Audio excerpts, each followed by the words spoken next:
The talk is entitled Truly Cardless. Donc bonjour à toutes et à tous et bienvenue sur le canal Traduction en français. Je suis Axel et je suis Sacha. Et donc nous allons faire la traduction de Truly Cardless, le jackpot de distributeur automatique de billets en utilisant des entrées auxiliaires.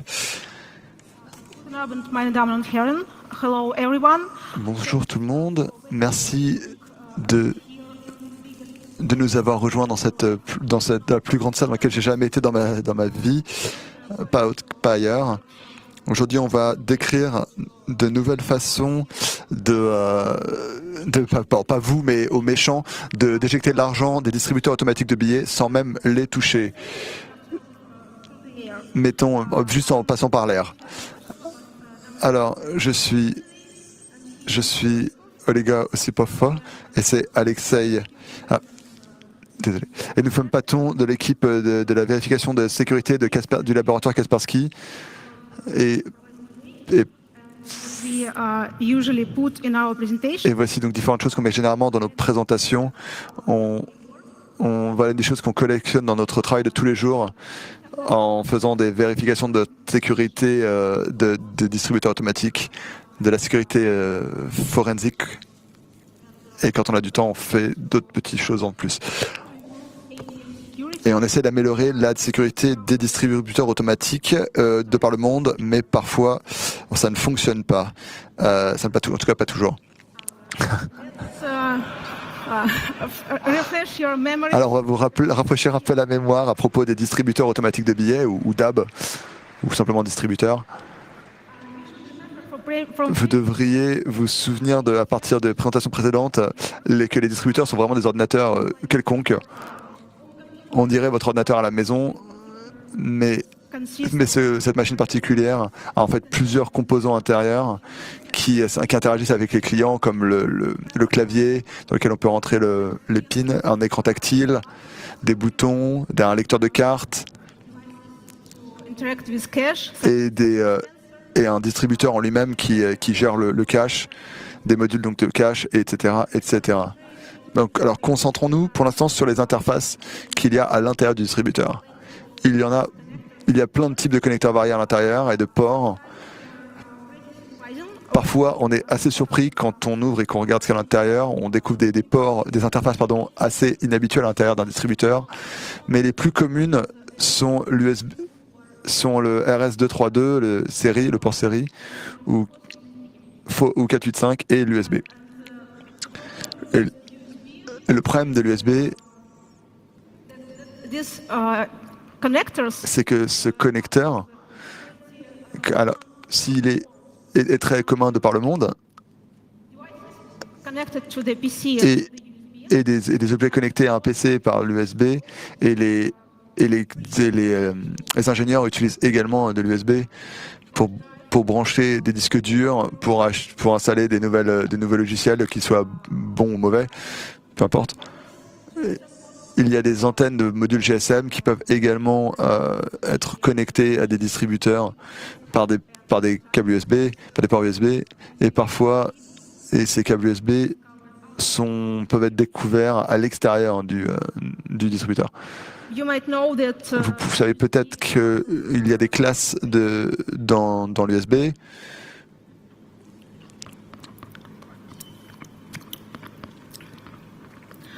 Pretty familiar with every guys who are developers. C'est peut-être assez familier pour les gens qui sont des développeurs ou qui sont des ingénieurs qui font de l'ingénierie à rebours, le reverse engineering.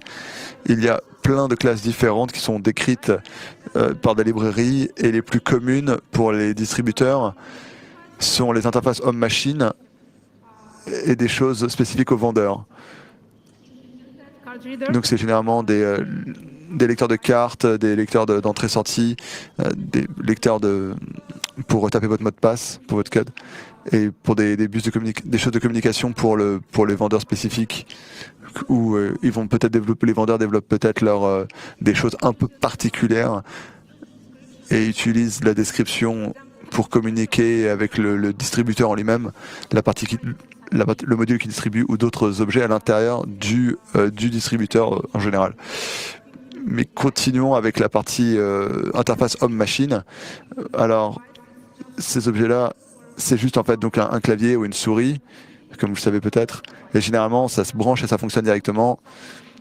On branche quelque chose en USB et le pilote est automatiquement installé et l'objet sera prêt à être utilisé.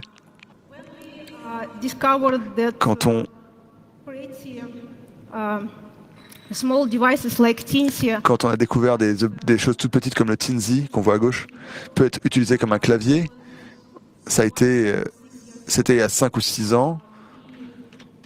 create On a créé une preuve de concept, une vidéo de preuve de concept et on allait voir des grosses entreprises qui sont liées aux distributeurs automatiques en Russie et ils étaient assez mécontents de ce qu'on avait découvert. Il nous a demandé de ne pas révéler l'information au public jusqu'à cette année, mais on peut en parler lors de conversations privées, disons, some private meetings. ou bref, des réunions privées. Mais maintenant, on va vous montrer finalement ce qu'on peut faire avec un Teensy et que l'on branche dans un distributeur automatique. Donc voici notre démonstration Now a test bed. qu'on a reproduit avec notre modèle de test. On a, And some mais ça représente ce qui se passerait sur des vraies banques dans le monde. connected through USB. Donc on branche certains objets qui pourraient être connectés en USB Maintenance. peuvent être parfois désinstallés pour de la maintenance ou des choses comme ça. Et il y a des câbles USB qui sont, dans ces cas-là, disponibles pour d'autres communications. Donc, Not we, attacker. Attacker obtains donc dans ces cas-là, imaginons qu'un attaquant obtienne accès à l'USB, connecte un Teensy avec un code spécial mis dessus, et ce code permet de contourner la sécurité sur le distributeur et exécute un code de malware sur la machine. in ATM journal.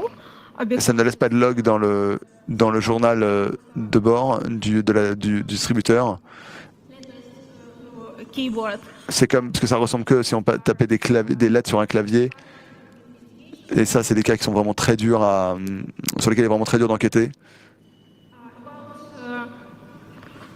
20 minutes, 20 seconds is enough. Ça prend à peu près 20 secondes, comme vous pouvez voir, pour sortir jusqu'à 40 billets juste en utilisant un Teensy.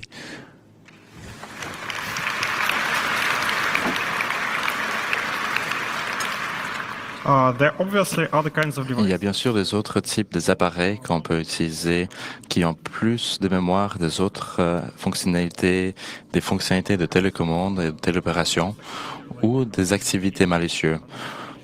Il peut aussi y avoir des câbles USB qui ne sont pas vraiment des câbles ou qui sont peut-être des appareils Teensy qui sont cachés à l'intérieur d'un câble. Vous pouvez le racheter pour $100 par exemple, et ils font quasiment la même chose. Vous obfusquez quelque chose en termes d'un appareil réel. Le technicien l'utilise pour l'installer à l'intérieur du distributeur, et dans ce cas, vous le connectez juste aux appareils. Mais il y a des autres types d'appareils qui sont déjà connectés, et par exemple, un technicien a besoin de maintenir un distributeur similaire à celui-là. C'est un distributeur qui est à l'intérieur du mur, qui n'a pas des câbles, il n'y a pas d'accès facile. Ou peut-être il y a un chaton mignon qui est sur la machine parce qu'ils aiment bien le château. Des fois, pour accéder ces câbles, il faut rentrer à l'intérieur du banc commun, du distributeur, pour faire des choses à l'intérieur. Ça peut être un peu sale et il peut avoir des problèmes ergonomiques.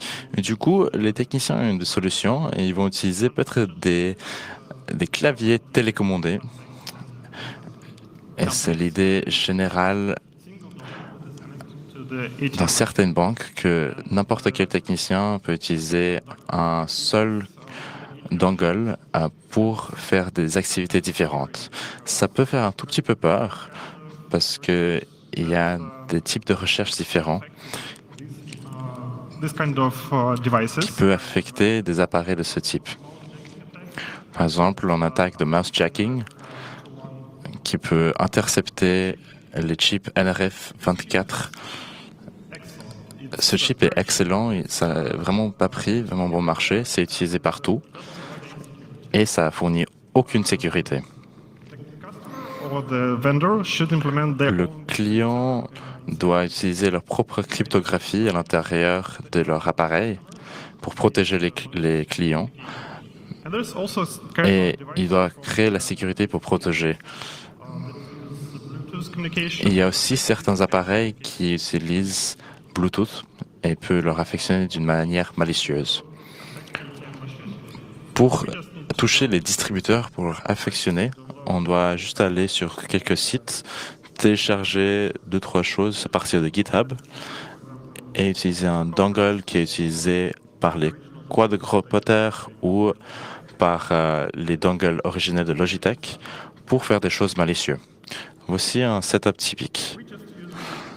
Ordinary Android On utilise un téléphone standard Android this cable. avec un dongle qu'on connecte avec un câble qu'on va ensuite laisser à côté de la machine du distributeur. La prochaine fois qu'un technicien arrive à la machine, il va utiliser son petit clavier et il va partir ensuite. Will be something that obtained the address. Par contre, à côté de cette machine, il y aura quelque chose qui va obtenir ce clavier ou cette touche. Il y a aussi une nouvelle vidéo de preuve de concept qu'on a produite. Mouse jack. Donc on a utilisé l'attaque mouse jack pour identifier l'adresse du dongle. In this address, Et quand on obtient l'adresse, on se connecte au dongle specially prepared et on envoie des ordres pré-préparés qu'on envoie au dongle. run malware from remote Et share. ça peut peut-être récupérer du malware d'un partage à distance ou Using intégrer du code autrement. Mais on peut ou juste interagir avec le dongle comme un clavier normal. Et après quelques moments, on a de l'argent qui sort.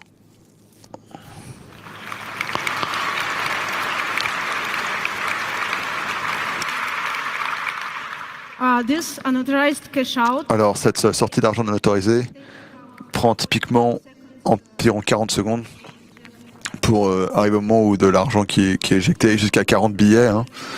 Et on peut la répéter autant de fois qu'on veut jusqu'à ce que le distributeur soit entièrement vide. Donc les distributeurs sur lesquels ces dongles soient connectés soient entièrement vides.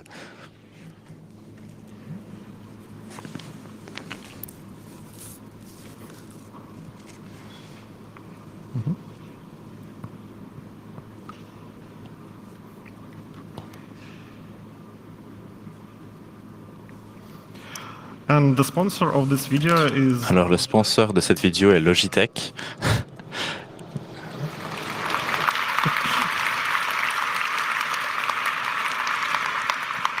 who uses excellent devices. Qui utilise des appareils excellents qui peuvent être utilisés par n'importe qui, par exemple les techniciens ou les clients. Et ils sont excellents dans plusieurs manières. Déjà, on peut créer cette vidéo, Consider the problem. mais ils aussi considèrent leurs problèmes. Ils ont considéré ces problèmes et les nouvelles versions des Saint Dongle sont protégées des attaques malicieuses comme on a vu dans cette vidéo. C'est excellent parce que la communauté qui a trouvé ce problème a trouvé la solution et Logitech a pu implémenter la solution. Of devices I already mentioned. Il y a des autres types d'appareils qu'on peut utiliser aussi dans cette dimension. Il y a des appareils, des claviers Bluetooth, radio. Il y a quelques jours, il y a quelqu'un sur Twitter a fait une vidéo en train d'intercepter son clavier en texte en clair L'idée en général avec les claviers sans fil sur des distributeurs, c'est que les distributeurs sont des appareils qui sont pas surveillés. Used by customers. Et la plupart du temps, ils sont pas utilisés par les clients. Du coup, ils sont là tout seuls la plupart du temps.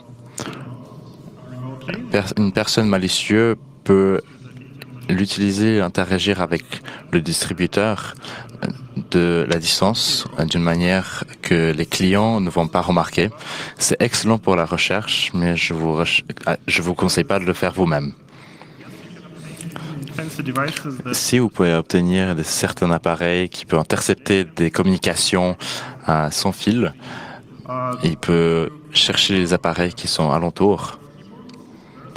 Et si vous pensez par rapport au clavier sans fil, il y a d'autres types d'appareils qui peuvent faire un tout petit peu peur.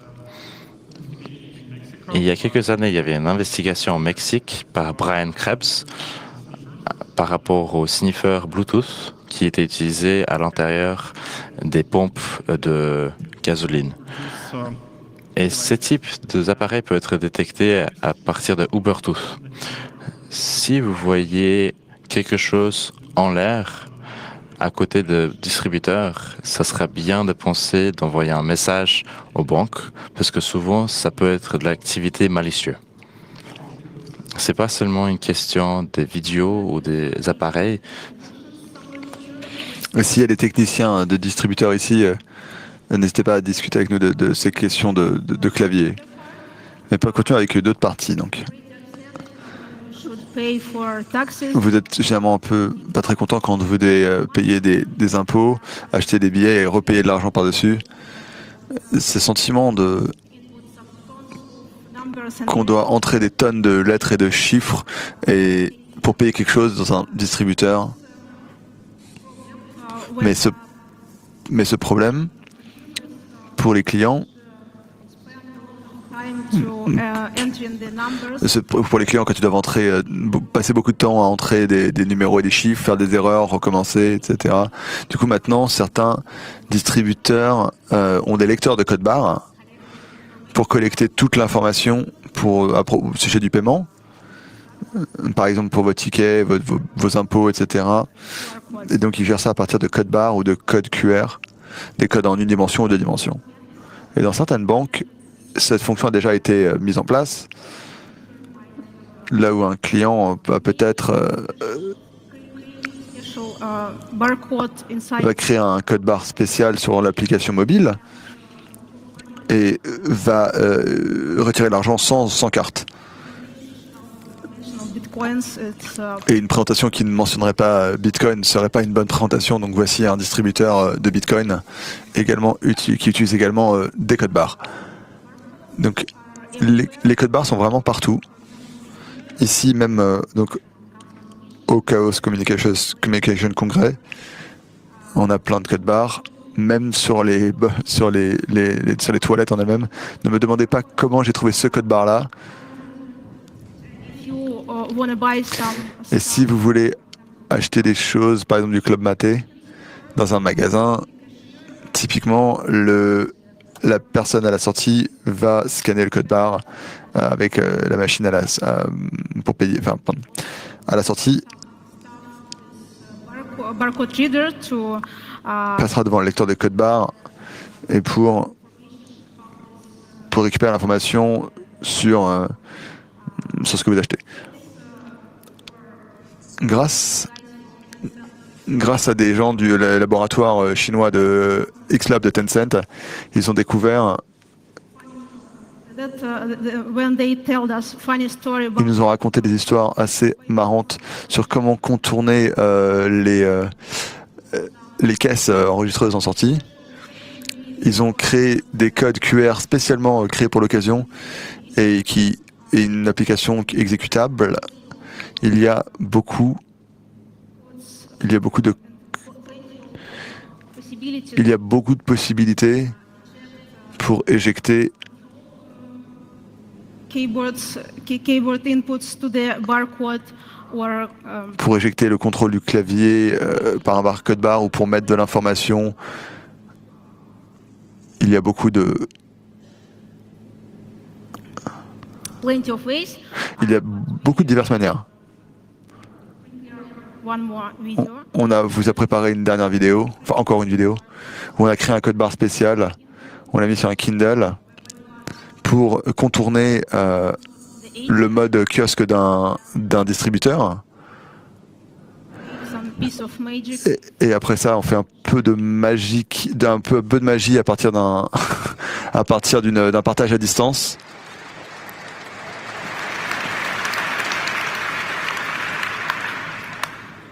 There will be no logs again. Il y aura de nouveau pas de journal dans le distributeur, dans les journaux distributeurs, il n'y aura rien d'enregistré, parce qu'on dirait juste que des lettres, des chiffres ont été entrés à partir du clavier. Banks will Et si les banques essaient de comprendre ce qui s'est passé, elles ne verront que should understand that in logs, elles devraient. strange situation when Il y aura un truc bizarre dans les logs quand un code barre, un lecteur de code barre apparaît comme un clavier. an ATM Alors, typiquement, to the PC through un lecteur de code barre sur un PC devrait être connecté par un port PC, par un port série, un port qui ressemble à du VGA. sure, and maybe Mais on a eu des choses bizarres. On a eu peut-être, appelons ça des distributeurs protégés, où un câble USB était découpé. Et ça nous a pris. On a découpé, on a fait un nouveau câble USB. Ça nous a pris quelques heures. Il y avait on a trouvé la bonne manière d'éjecter de l'argent à partir du distributeur. Involves some La recherche originale inclut la reconfiguration de lecteurs du barcode ou d'utiliser des codes intégrés déjà à l'intérieur. simple fuzzing idea. Nous avons trouvé une idée simple pour fuzzer contre n'importe quel barcode. Par exemple, on peut payer pour quelque chose ou faire une action. On peut utiliser le barcode 128 avec un symbole très spécial. Et Code is accepted. quand le lecteur des barcodes lit votre barcode, s'il lit une chose intéressante, il va faire un petit bip pour vous indiquer qu'est-ce qui s'est passé. La plupart des lecteurs utilisent des câbles USB, mais dans notre cas, ils n'ont pas utilisé le connecteur USB. Symbols that are not the C'est toujours possible d'envoyer des symboles qui ne sont pas imprimés, des symboles qui sont assez intéressants. itself. For example, Les symboles font des choses assez intéressantes avec le lecteur lui-même, of buttons like en utilisant des combinations comme Ctrl-Delete. Vous pouvez faire des actions très intéressantes. Je vous déconseille de faire ça à Congress et je vous conseille de faire ça d'une manière responsable. about the barcodes and Alors ça, c'était par rapport au barcode. from Et on a aussi parlé par rapport à la migration de Windows XP à Windows 7 pendant les quelques années dans le passé. Et on a préparé quelques comparaisons. Par exemple, les problèmes qui étaient rencontrés en Windows XP et Windows 7. one year ago on 18 Par exemple, il y a Windows 7 qui n'était que implémenté il y a 1 ou 2 années sur les distributeurs. 7. Par And exemple, il y a la vulnérabilité MS17010. the same On problem n'a pas trop vu les systèmes qui étaient complètement patchés avec Windows XP ou avec Windows 10. Il y a certaines vulnérabilités qui peuvent être exploitées par des utilisateurs à la distance. they migrated to Windows 7. C'est bien parce que les personnes ont migré vers Windows 7.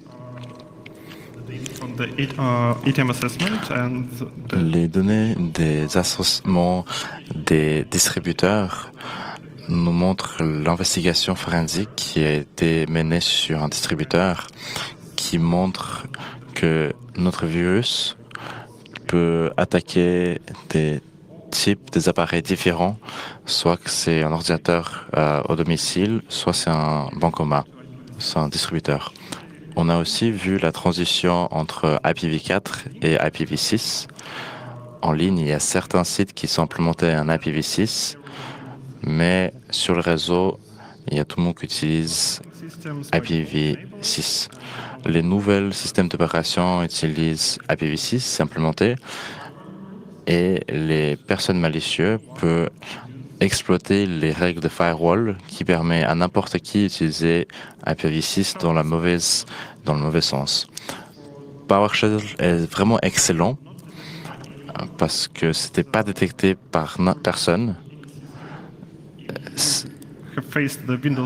Si on utilise Windows 7, on arrive à faire des choses intéressantes comme Mimikatz ou l'injection des tapes de clavier.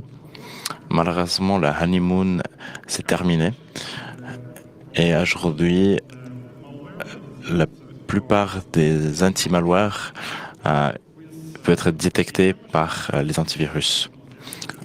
Avec les distributeurs, c'est beaucoup plus simple. Vous pouvez utiliser du code à partir de MSDN ou des autres sites qui fournissent le code par défaut pour interagir avec les bibliothèques ou les contrôles.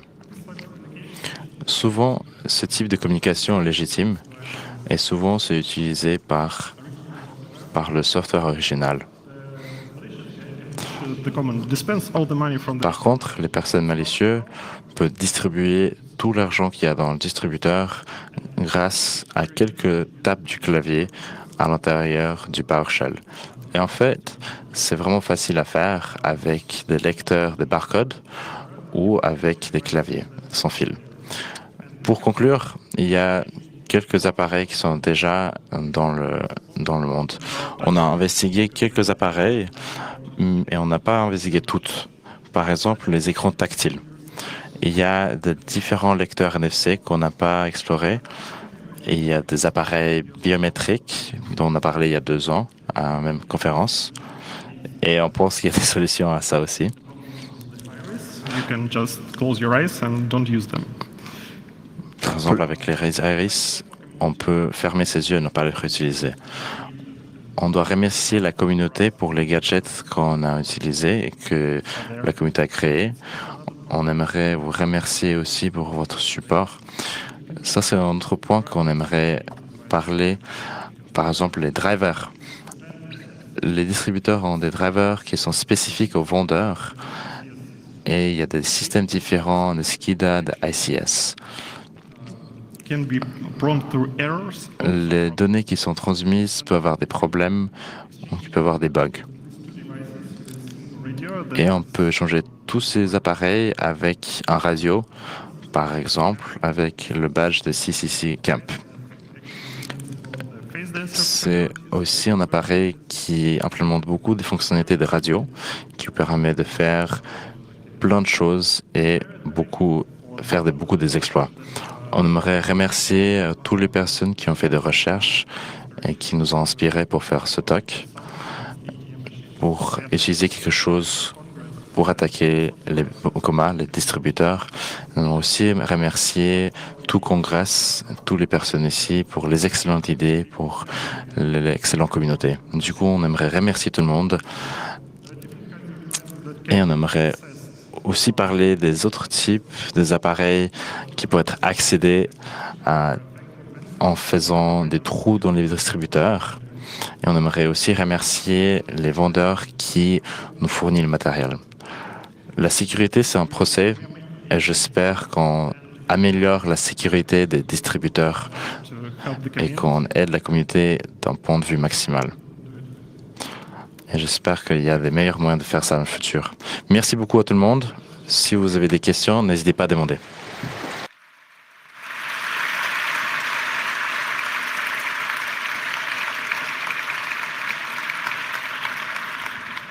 Thank you, Olga. Merci beaucoup, Olga et Alexei, pour avoir partagé ce travail impressionnant. J'espère qu'on a des questions. Par exemple, micro 3. Bonjour. Alors, vous avez regardé sur les claviers et souris sans fil. Mais est-ce que vous avez regardé sur des trucs sans fil comme les cartes NFC? Oui, on a vu que certains ont été équipés de ça, mais malheureusement, on ne peut pas en parler maintenant parce qu'on est encore en train de communiquer avec les vendeurs pour qu'ils réparent ces problèmes-là. Parce que les problèmes qu'on a montrés là sont déjà connus et on a déjà essayé d'apporter de l'attention sur ces problèmes-là. Ils existent à l'heure actuelle. Ils étaient là pendant 2, 3, 4 ans. Et le but le slogan de cette congrès, c'est de rafraîchir la mémoire. Et donc on essaie de rafraîchir la mémoire, pas que pour les vendeurs, mais aussi pour les gens qui utilisent les distributeurs. Alors, on a aussi des questions à partir de l'Internet. Alors, l'Internet veut savoir comment vous avez trouvé le hardware pour tester tout ça. Comment est-ce qu'on obtient le matériel? En fait, on peut l'acheter sur eBay. Ça peut être aussi... C'est pas forcément très cher à envoyer, ça dépend de la machine. On peut avoir les vieux serveurs qui étaient très chers à l'époque, mais maintenant ils sont vendus pour 1000 €. Et pour les distributeurs, c'est pareil. La partie les plus chères des distributeurs, c'est en fait le coffre-fort qui est autour, et on n'a pas besoin du coffre-fort nous pour faire nos recherches. Est-ce que vous allez partager le code que vous avez créé pour les tests? Je demande pour un ami. Bonne blague. Alors, votre ami peut demander à mon ami. Okay, another question from the internet. Alors, une autre question à partir de l'Internet. Alors, j'aimerais savoir par rapport aux attaques faites à distance, est-ce que vous avez eu accès au réseau bancaire et comment est-ce que vous avez compris qu'est-ce qu'il fallait faire? Alors, on a vraiment acheté les machines pour faire des tests et on les a analysées dans notre temps libre. On a communiqué avec les banques et on leur a fourni des services pour qu'ils comprennent mieux les problèmes auxquels ils font face. Donc oui, on communique avec des vraies banques et avec des vrais distributeurs automatiques de billets. Une autre question à partir d'Internet. Pour une des appareils qui sont utilisés en termes de clavier sans fil, est-ce que c'est 700 MHz? Oui, il y a donc des claviers qui utilisent du 27 MHz pour communiquer avec leur dongle et cette communication est en effet affectée. Okay. Over there, microphone 5, I guess, yeah. Have you tested these in the wild? Est-ce que vous avez testé ça dans la vie réelle? On fait juste des vérifications. On n'a pas testé dans l'extérieur. Et quant au lecteur, on essaye de les tester dans les différents magasins, dans les différentes machines automatiques, pour analyser si c'est possible de leur envoyer des codes de contrôle. Donc peut-être on fera, ouais, peut-être à un moment. Il déconne. Une autre question à partir d'Internet. Est-ce que vous savez pourquoi la plupart des distributeurs utilisent Windows à la place de Linux, qui peut être moins vulnérable aux vulnérabilités? Oui, c'est une très bonne question qui est demandée à chaque fois qu'on fait une présentation. Malheureusement, il y a beaucoup de code, du vieux code qui ne tourne que sur les machines Windows, et malheureusement, les vendeurs des objets qui sont à l'intérieur des distributeurs n'expliquent pas les spécifications de leurs objets. Donc il n'y a pas de façon facile pour utiliser Linux avec ces objets-là à l'intérieur. Et quand on récupère les machines, on les redémarre en Linux et on utilise Python pour interagir avec elles. C'est possible, mais malheureusement c'est pas fait souvent à cause de vieux codes. Alors, je vois plus de questions dans la salle. Du coup, j'aimerais remercier les personnes qui nous ont donné ce discours.